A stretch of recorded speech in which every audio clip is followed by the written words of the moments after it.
Have you ever been to Florida? No? Well, try living there. Everything you hear online? Yeah, it's all true. One look out the window and... And that's just a typical day. But I want a break from all this, so I booked a vacation to America's heartland, Ohio. You see, I might have a higher chance of getting shot there, but at least the world's not on fire there. That was nice. While I was busy getting shot at, I ended up buying Babylon's Fall. The guy selling it to me was so eager to get rid of it. He even gave me a steal of a deal, 75% off. I heard this game might be a little fucking awful, but hey, a game is a game. Plus, it's developed by Platinum Games, a developer that could do no wrong, except for when they did. They're behind one of my favorite series, the Bayonetta games. Bayonetta 1 and 2 and 1. They are living legends and are certainly one of the most interesting players out there in the video game industry. I mean, some of their last few games were Bayonetta 2, Nier Automata, Astral Chain, and Babylon's Fall, a game where asking what went wrong with this game is an understatement. Oh, I don't know. Let's start with everything. The game follows you, a prisoner of war who gets hooked up to a thing called a Gideon Coffin. This turns you into one of the gods from Diablo and gives you the ability to grind for hours on end for useless gear. Oh, and also use 4 weapons at once, I guess. But how did this all happen? Where did it all go wrong? How about the second it was conceived? It all started after the development of Nier Automata. Platinum Games decided after crafting what some may consider to be one of the best games of that year, hell, one of the best games, period, Platinum Games decided to reward their loyal fanbase by fucking up horribly. They chose to create a hack-and-slash game, intending it to be an MMORPG with the gameplay of Nier Automata. Sure, keep telling yourselves that. They wanted to make it basically a dungeon crawler, but with the gameplay style Platinum Games. The game was officially announced in Square Enix E3 2018 conference, shown with an intended release year of 2019. That didn't happen. Honestly, it's not a bad trailer. I will say that even though 75% of the trailer is just concept art they had lying around the office, and the rest is a CG cutscene, it has a certain visual flair, and plus, Platinum were riding high off the success of Nier, so people's enthusiasm for this was at a high. Overall, it's a decent first impression. Still no Babylon's Fall, but we do get a trailer showing off gameplay during one of Sony's legally distinct Nintendo Directs, and oh dear god, why couldn't the actual game look like this? I think that the art style works here. It's visually pleasing and distinctive, which is probably for the best because, let's be honest here, Platinum Games has never had the best looking games. Even now, their games very much look like an Xbox 360 game, but they make up for it with compelling gameplay and their endearing stories. The game was inspired by classic European oil paintings, and I think it works here. The environments look full of life, and while it's not providing the most detailed experience, it makes up for it with a style that could carry the game, even if it wasn't perfect, because the effects coming from the attacks definitely stick out like a sore thumb. But who cares, because Platinum brought a fully fleshed out combat system and flashy cutscenes. The Platinum staples. And I can see why people got hyped for this.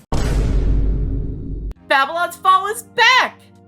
And worse than ever. Prior to E3, people were hopeful for Babylon's Fall. I would say on the Babylon's Fall hype meter, we were probably at a, 65%.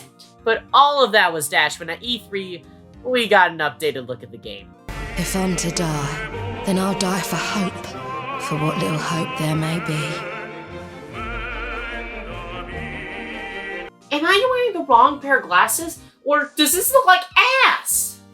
Oh. No. Yes, but it doesn't change the fact that this is simply unacceptable. When they were exporting the trailer, did they actually put it on potato quality? You know, Square, there's an easy fix for that. Just when you're exporting, set it to 1080p and...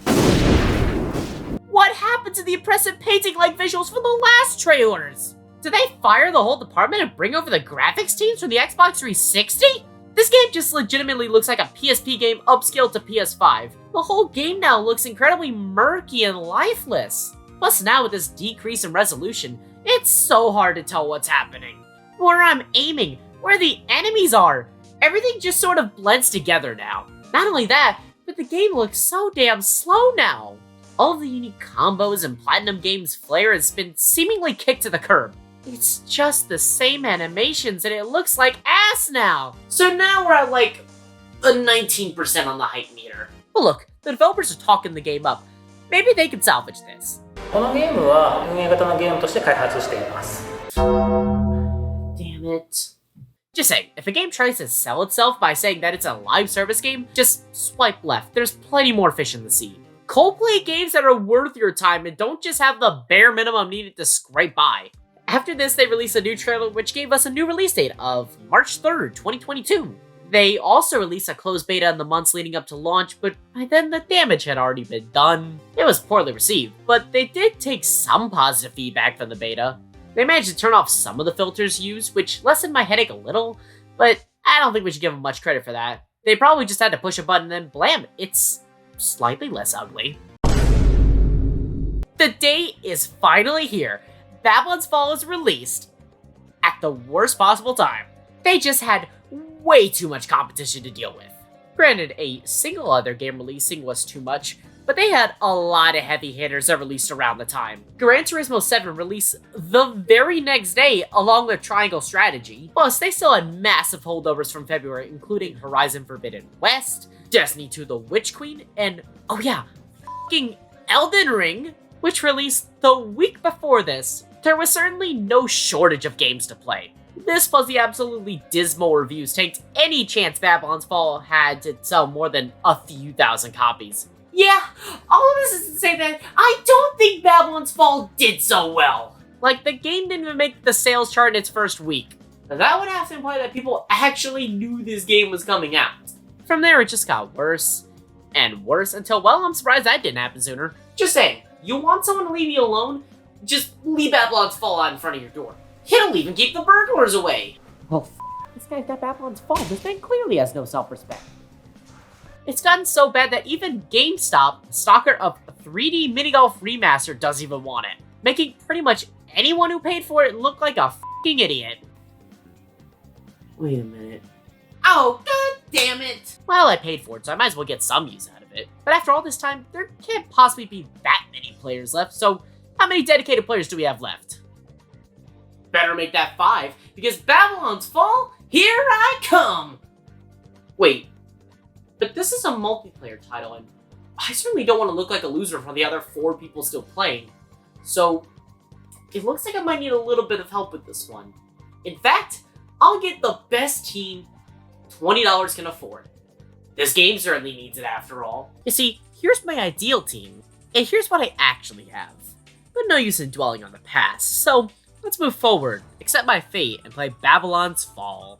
Guys, when the first thing you see when booting up the game is log into your Square Enix account, you might as well just be signing your obituary because who actually has a Square Enix account in 2023? If you actually read this, you'll find out that once you select a server, that's it! You've sealed your fate, and you're stuck with however many individuals ended up buying the game in your region, which already isn't a lot. Why they didn't just make one centralized server, or at least have the ability to combine servers so the town doesn't look like a barren wasteland, is beyond me. I've been giving Square Enix all my personal information, which, yeah, that can only end well. We pick an account name, because anything is better than the actual name for my PlayStation account.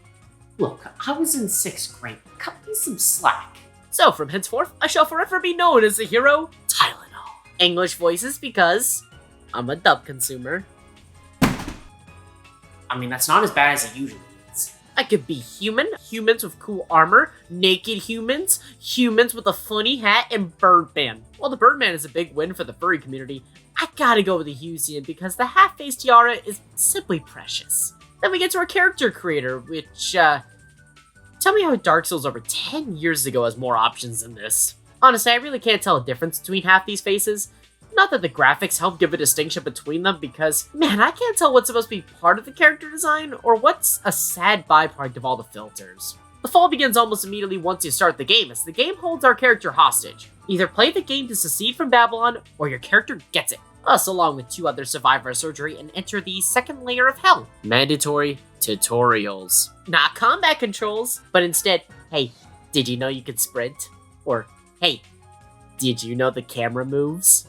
They tell us get to the ziggurat, and we continue until we meet our first enemy encounter. And, it feels so damn floaty. To start off with, you only get 2 attacks. A light attack with the square button, and a heavy attack with the triangle button. And while you can make combos with them, lock-on is kind of iffy and it just doesn't feel fluid, so it's kind of hard to get the right flow to get a combo going to begin with. But maybe after I learn what a compass is, the combat will get better.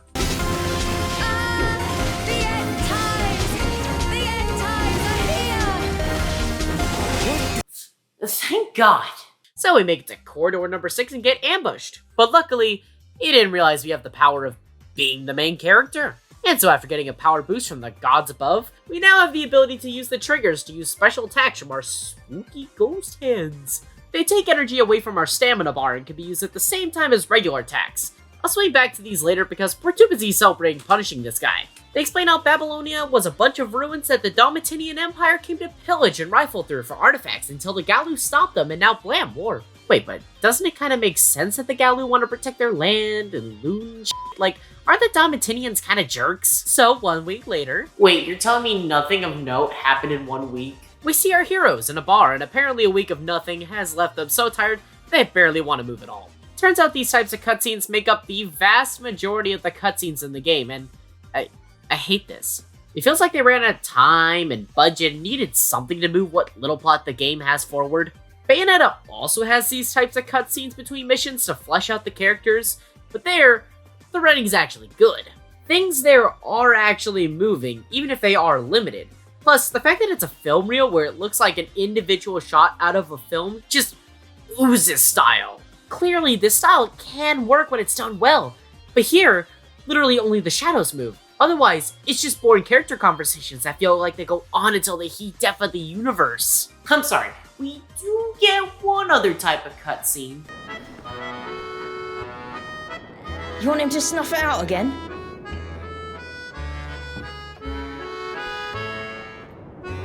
I take that back, go back to the painting! Once we're free, we're chained by a different sort of prison. Because Babylon's Fall has a battle pass where it gives you materials. Yeah, just materials.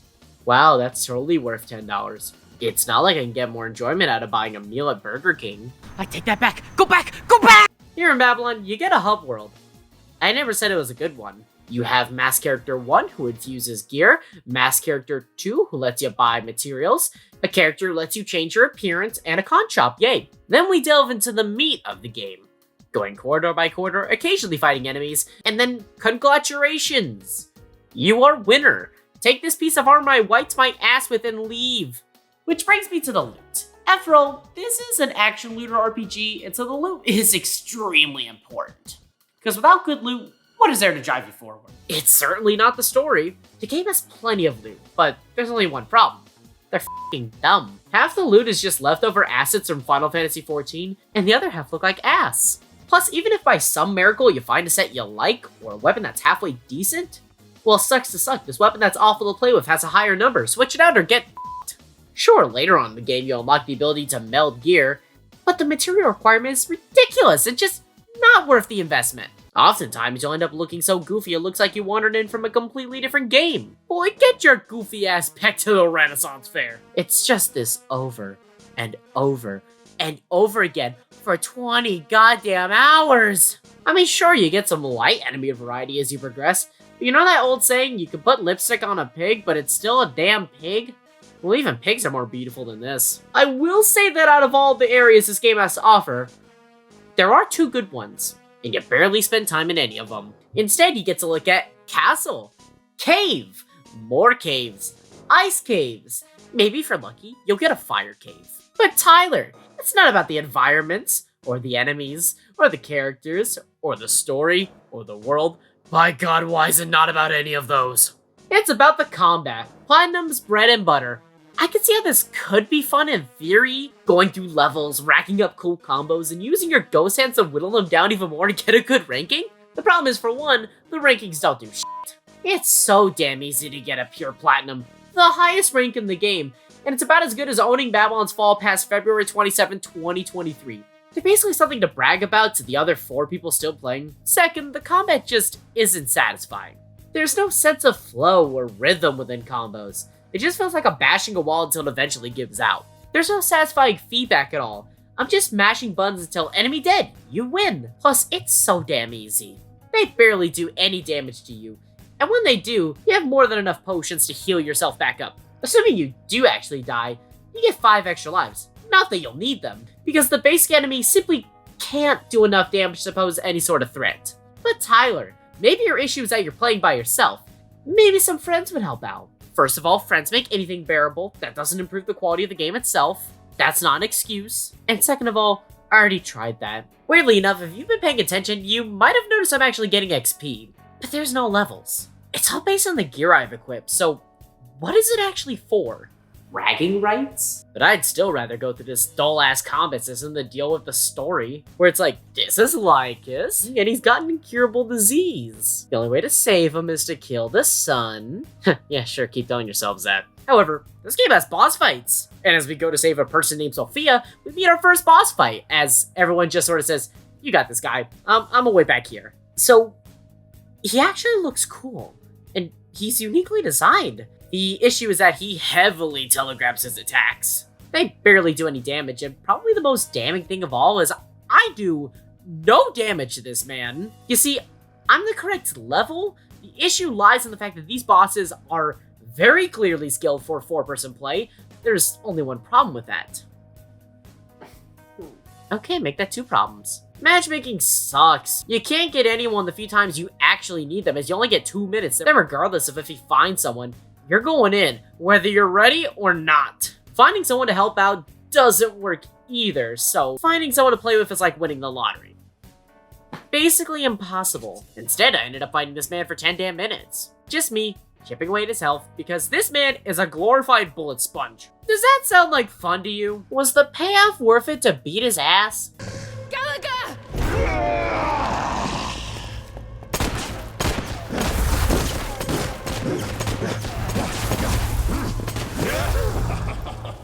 Oh no!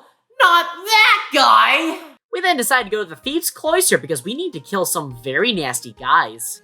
Oh, and there might be a cult there too. It's home to water that plays exactly like being on land, and this is where I figured out the optimal strategy to combat in this game. Just equip either 2 hammers or 2 axes on the triggers, and just charge them to deal massive damage, and also one-hit kill pretty much any enemy. When in doubt, you could always use a gun. We go to the cult because apparently they can cure Lycus' disease, and after doing a bunch of busy work, it turns out the cult was actually evil all along. They were also feeding off all of their members to raise their own power level. Now you have to fight the cult leader, who summoned his Elite Four lineup and is powered up by sapping the life force out of his followers. Okay, what does it take to get a reaction out of you? Oh look, a Funko Pop! Where? This boss fight sucks ass. This one is easily the most unbalanced if you're a solo player, because it's you versus the cult leader and his 3 Pokemon, who have the ability to freeze you for several seconds while you're forced to take the damage and have a bunch of unblockable, unavoidable attacks, and they all have the combined might of a damn army. The worst part is after you kill the boss's minions, they just end up respawning. And if you do this fight at the recommended level, it is nigh impossible because the amount of damage you're taking versus the amount of damage you need to deal to end the fight is just simply not possible by yourself. So I did the unthinkable and grinded out Babylon's Fall, and what do you know, I was actually able to do it. So f*** you and your stupid f***ing cult, your boss fight sucks, and I hope they make fun of your stupid f***ing head in hell. Greater purpose in death than ever in life!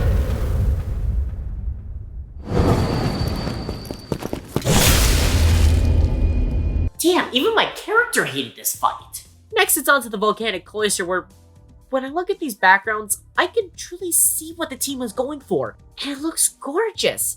But it's just a damn shame that the rest of the game didn't look like this. Good job, Babylon's Fall. You got a point. Almost immediately after walking into the area, like 5 steps in, turns out Lycus followed us in because he wants to find his long-lost father. But he's dead. Wait. He can't fight and is slowly dying from his disease. What are they supposed to do? Bring the child into a war zone? So they bring a child into a war zone. This game just keeps on getting better. We then immediately get ambushed by a dragon, and we dip.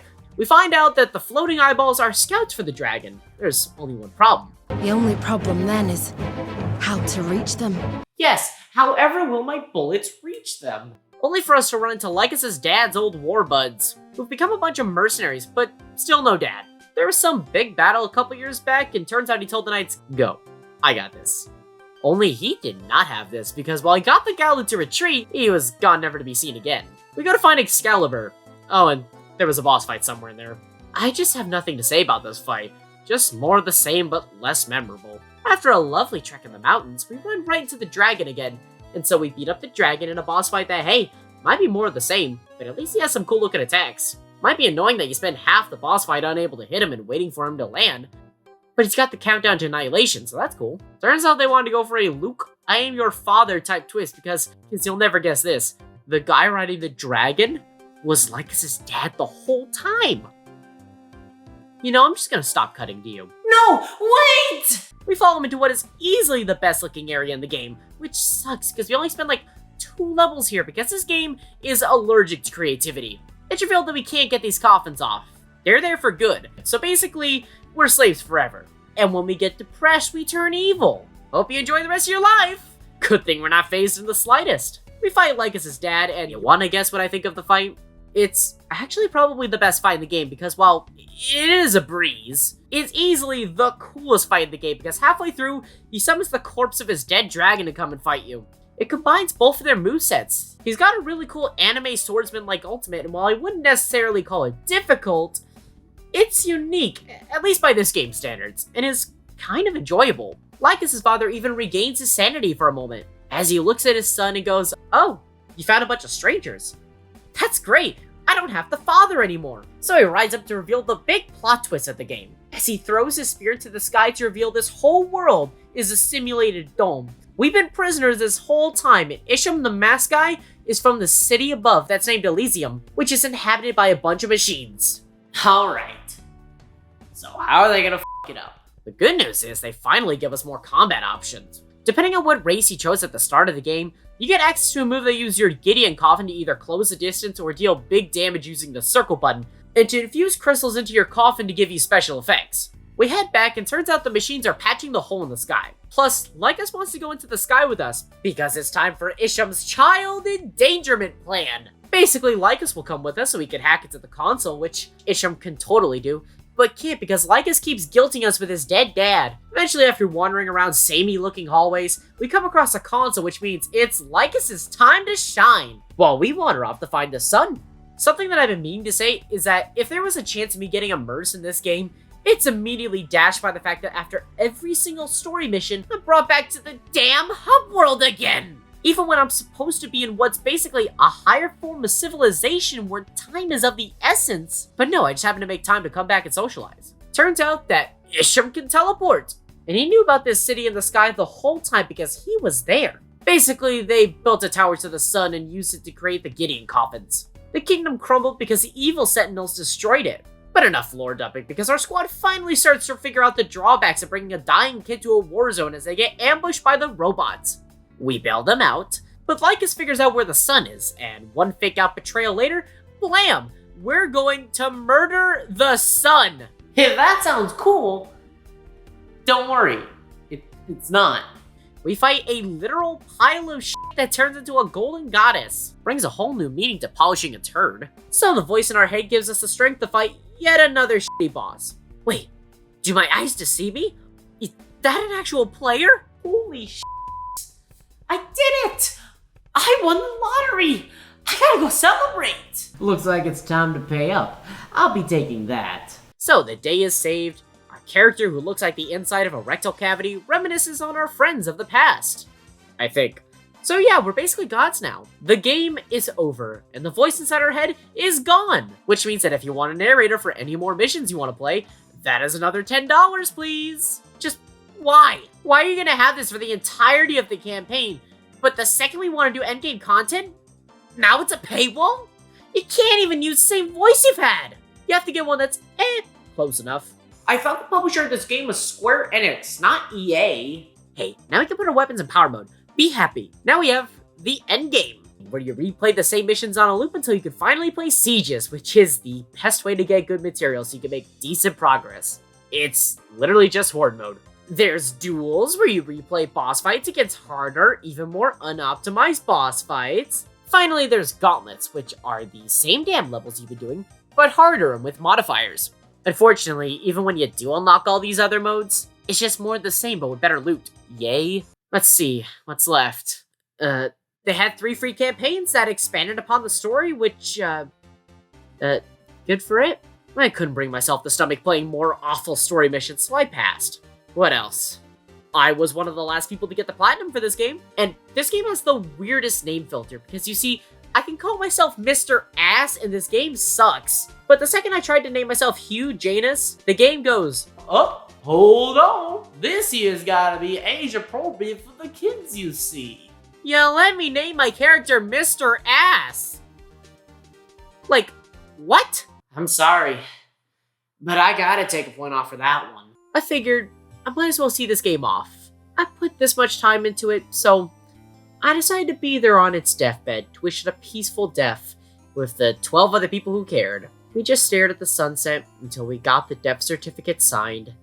No final send-off, no grand celebration, just silence. Babylon's Fall was pronounced dead at about 1:03 a.m. on February 28th, 2023. Now that I've played Babylon's Fall, I figured out the sole reason why I never played it until now. Oh, that's why I never played it before. Because it was bad. This game had so much potential that it just squandered. The art style could have been good, and there is moments of brilliance hidden in here. Like the beginning of the volcanic cloister and the flower area are gorgeous. And in those moments, I could see exactly what they were going for. Plus, little details like how when you take damage, the screen has smears on it, which is such a nice detail that relates to the visual style. The problem arises when they just don't capitalize on it and it becomes a crutch rather than a benefit, which this game sorely needs. I mean, the fact that I barely mentioned the story says a lot about how memorable it truly is, which it did have potential. That goes to describe pretty much every aspect about this game. It had so much unrealized potential that was just squandered. Even the gameplay wasn't up to snuff, and that's pretty much the calling card of Platinum games. The combat is just uninteresting, and what doesn't help is that they lock a lot of the depth this combat sorely needed behind a 20-hour campaign. It only starts to get slightly interesting after the story. Prior to that, it's just bland. It's literally to the point where you want an easy way to fall asleep? Put on Babylon's Fall. Even with everything unlocked, it's still a subpar combat system. There's still no flow or rhythm, just mashing buttons until you win. Say what you will about the game though, it at least runs at a buttery smooth 60 frames per second consistently, which is more than I can say about other games. Look, even though this game is f***ing garbage, and even if I could play it again, I wouldn't. I'm still sad to see it go because it had a right to exist. This, however flawed it may be, is the product of dozens, if not hundreds of people who dedicated years of their lives to see this come to fruition. The problem with live service games is that once they're gone, they're gone. All the developers' work disappears in the blink of an eye, and so I'm not celebrating the end of this game. I believe that all games should be preserved, even the bad ones. And the worst part of the online revolution is that now, once servers shut down, the games become lost media. Yes, in the end, I don't regret playing Babylon's Fall. I got to experience what few others have, even if I did overpay for it. Hopefully whatever Platinum Games does next, they learn from where Babylon's Fall, well, fell. And hopefully Square will stop producing live service games. They don't end well if you don't put enough time and effort into them. Hey, at least he's still in the Avengers game. Oh. Here we go again.